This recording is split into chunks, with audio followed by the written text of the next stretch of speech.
This video was originally a small tangent in my next video, which is about velvet worms and should be coming out in the next few days, but it kept getting longer until it was like a fourth of the entire thing, and now my tangent has become its own video. So without further ado, worms do not exist, but if they did, we would be worms. Maybe.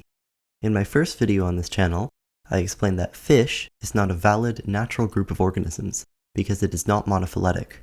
For it to be a valid group, fish would have to be monophyletic, and if it were, fish would have to include humans, as well as all other tetrapods. Therefore, if fish were a valid group, they would have to include humans. If you want more details about this, or the meanings of some of those terms, you can watch that other video, but here's the short version. The system of classification all of this is referring to is phylogenetics, which is used by modern biologists for its many advantages over traditional Linnaean taxonomy. Phylogenetics aims for every group of organisms to be a clade, meaning that they include the most recent common ancestor of the organisms in the group, all of the descendants of that common ancestor, and nothing else. A group being monophyletic just means that it possesses all of the characteristics of a clade. This tree-like diagram on the screen is called a cladogram. It is a graphical representation of the evolutionary history of several species or groups of species, which are seen at the ends of the branches. In this example, the clade is Mammalia, the mammals. The farther down two branches diverge, the longer ago their taxa shared a common ancestor, and therefore, the less closely related they are. Alright, got it? Here we go. The reasoning of the first video was tape group X and group Y. X must contain Y to be monophyletic. X does not contain Y, so it is not monophyletic, and is therefore not a valid group. If X was redefined to include Y, however, X would be monophyletic, and it would be a valid group. This applies to many other groups that are frequently used in common parlance, but are not actually monophyletic.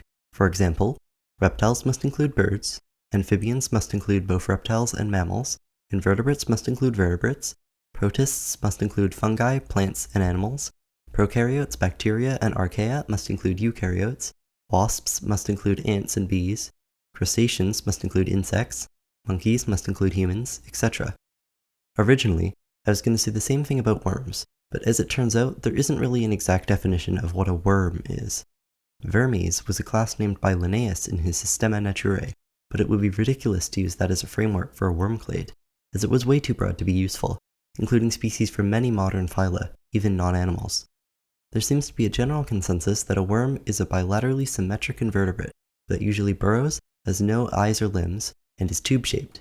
However, I have two problems with this definition. One, as I mentioned previously, invertebrates are not monophyletic. They are not a valid group. If they were a valid group, they would include all vertebrates, introducing even more ambiguity and only saying for sure that worms are animals, which isn't very helpful. 2. The word usually makes everything after it useless. Biology is full of exceptions. What exactly a monophyletic worm group would look like depends entirely on what counts as a worm, and there are a lot of potential candidates. Earthworms, leeches, tube worms, bobbit worms, clamworms, zombie worms, roundworms, hookworms, tapeworms, flukes, planarian flatworms, polyclad worms, acial worms, acorn worms, velvet worms, ribbon worms, horseshoe worms, shipworms, arrow worms, penis worms, jawworms, bloodworms, glowworms, mealworms. All of these groups and more might be considered worms, many of which have their own taxonomic problems. So are humans worms? I think there's an argument to be made. For many groupings of worms to be considered monophyletic, they would have to include humans. But who knows? Maybe you think that the only true worms are the acorn worms and that all others are not but unworthy pretenders to the esteemed title of worm. On a more conceptual level, humans, despite what we might like to think about ourselves having an advanced central nervous system and all, are fundamentally a tube surrounded by stuff that puts fuel into the tube to power the stuff. And what is a worm but the purest animalian expression of a tube? The question this all comes down to, besides what counts as a worm, is whether invalid groups should be expanded to include organisms that they phylogenetically but not traditionally include. Is the potential of a monophyletic fish group worth losing the term's usefulness? Maybe not. Fish saves a lot of syllables over non-tetrapod vertebrate. Thanks for watching.